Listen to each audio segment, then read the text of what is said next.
प्यारे बच्चों, आज मैं फिर आ गया हूँ आप लोगों को जीव विज्ञान की कुछ ज्ञान की बातें बताने के लिए।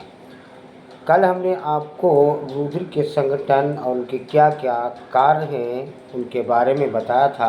हीमोग्लोबिन के क्या कार्य हैं इसके बारे में बताया था।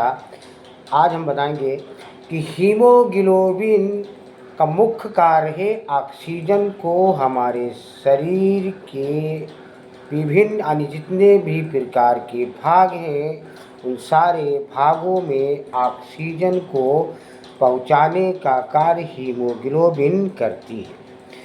हमने ये भी बताया था कि हीमोग्लोबिन एक हीम रंगा पदार्थ और ग्लोबिन नामक प्रोटीन यानी संयुक्त होकर के मिलकर के हीमोग्लोबिन बनाते हैं।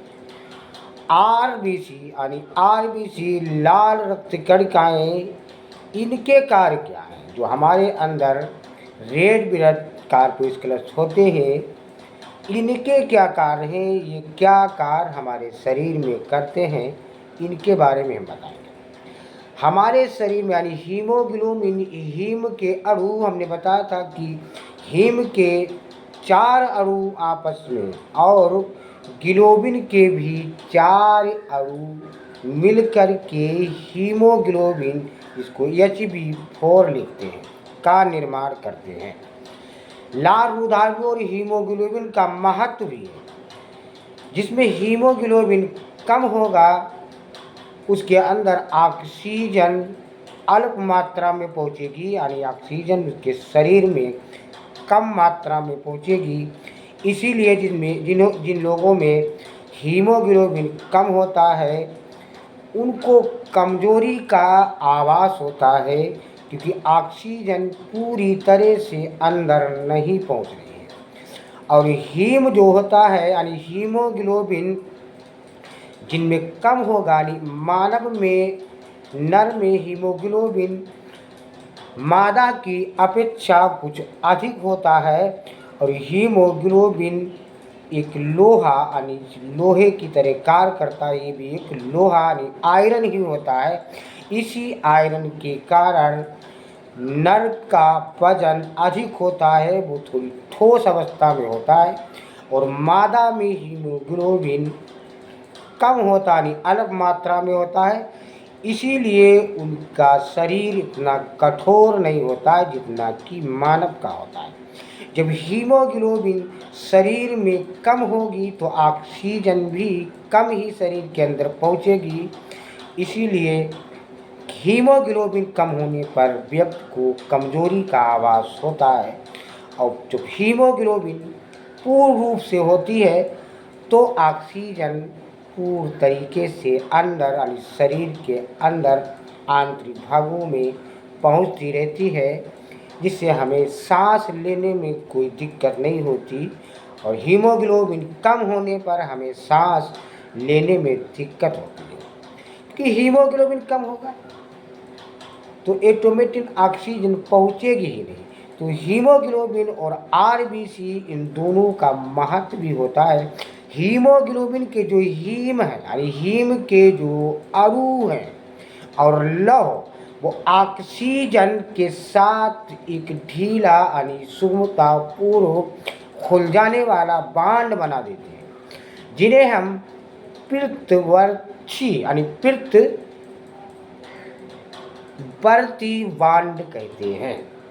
के साथ ये हमारा ये हीमोग्लोबिन जो है वो जुड़ा रहता है। और हमारे शरीर में यानी जो रुधिराणु होते हैं, जैसे प्लेटलेट है, WBC है, RBC है, ये जो रुधिराणु है, तो हमारे शरीर में जो रुधिराणु होते हैं इनका सारे शरीर में ये संवहन करते रहते हैं। और हीमोग्लोबिन को ऑक्सीजन में वाहक का कार्य करते हैं, यानी ऑक्सीजन को पूरे शरीर में पहुंचाते रहते हैं। और O2 के संवहन में यानी O2 को ले जाने के अलावा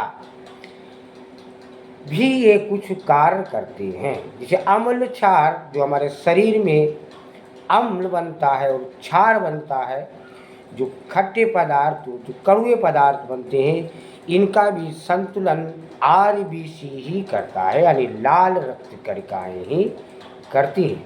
और CO2 को बाहर यानी हीमोग्लोबिन की उपस्थिति में CO2 को कार्बन डाइऑक्साइड को शरीर से निकालने का कार्य भी करती हैं और रुधिर का अपघटन भी करती हैं। क्योंकि लाल रुधारियों की कला, जो लाल रुधारियों की जो कला है यानी उस पर जो भित्त है, जो छिल्ली है, भित्त नहीं, जो छिल्ली है, जो मेम्ब्रेन है, उस मेम्ब्रेन को यानी अन्य सभी कोशिकाओं की कोशिका कला की भांति अर्धपारगम्य की तरह होती है। जैसे आसुस जल, जो जल शुद्ध नहीं है, जिसमें 0.5% तक नमक का घोल यदि घोल दिया जाए तो लाल रुधिराण जो होते हैं यानी RBC जो होते हैं वो जल को अपने अंदर सोख कर लेते हैं और सोख करके यानी हमारे रुधिर का विसर्जन कर लेते हैं यानी अपघटन कर लेते हैं। और सरप में यानी जो सांप होता है, सरप भी कुछ वसी विलायकों को यानी जिनमें खोलते हैं, जो बसा टाइप के होते हैं, उन विलायकों को निकाल देता है और इसे लाल रुधिराणुओं का हम अपघटन करते हैं। यदि रुधिर की एक बूंद में कोई उच्च बली यानी उच्च टाइप का अधिक गाढ़ा सैलाइन मिलाया जाए तो लाल रुधिराणुओं का जल बाहर निकल आता है। इससे रुधिराण सिकुड़ कर असीमित आकार के हो जाते हैं, जिनका कोई सीमित आकार ही नहीं रहता है, वो सिकुड़ जाते हैं और रुधिराणुओं के ऊपर कोई भी प्रभाव नहीं पड़ता है। एक होता है रुधिर क्षीणता यानी रुधिर की कमी। जब हमारे शरीर में रुधिर की कमी हो जाती है, मतलब ऐसा रोग जिसमें कि शरीर में हीमोग्लोबिन की मात्रा कम हो जाने से O2 यानी ऑक्सीजन का संवहन यानी वहन पूरी तरह से हमारे शरीर के अंदर नहीं होता है और लाल रुधिराणुओं के व्यापक विनाश यानी विनाश होने तथा सीधे धीमे धीमे निर्माण के कारण इनकी संख्या अत्यधिक कम हो जाती है। RBC की संख्या अत्यधिक कम हो जाती, तभी ये रोग हो जाता है। और यह रोग विटामिन B12 जिसको हम फोलिक अम्ल की भी बोलते हैं, इसकी कमी से भी रुधिराणुओं के निर्माण की दर घट जाती है, जिसे हम रुधिर क्षीणता या एनीमिया का रोग बोलते हैं। रुधिर की कमी हो जाती है तो हम एनीमिया का रोग बोलते हैं। रुधिर हमारे शरीर में कम हो गया यानी अल्प हो गया है। बच्चों फिर हम कल बताएंगे आप लोगों को रुधिर के बारे में, पूरा कंप्लीट करके पार्ट बाई पार्ट आप लोगों को समझाएंगे। आप लोग हमारे लिए सब्सक्राइब और लाइक ज़रूर कीजिए, हम आप लोगों के लिए फ्री में वीडियो लाते हैं। कल फिर मिलेंगे अगली वीडियो में।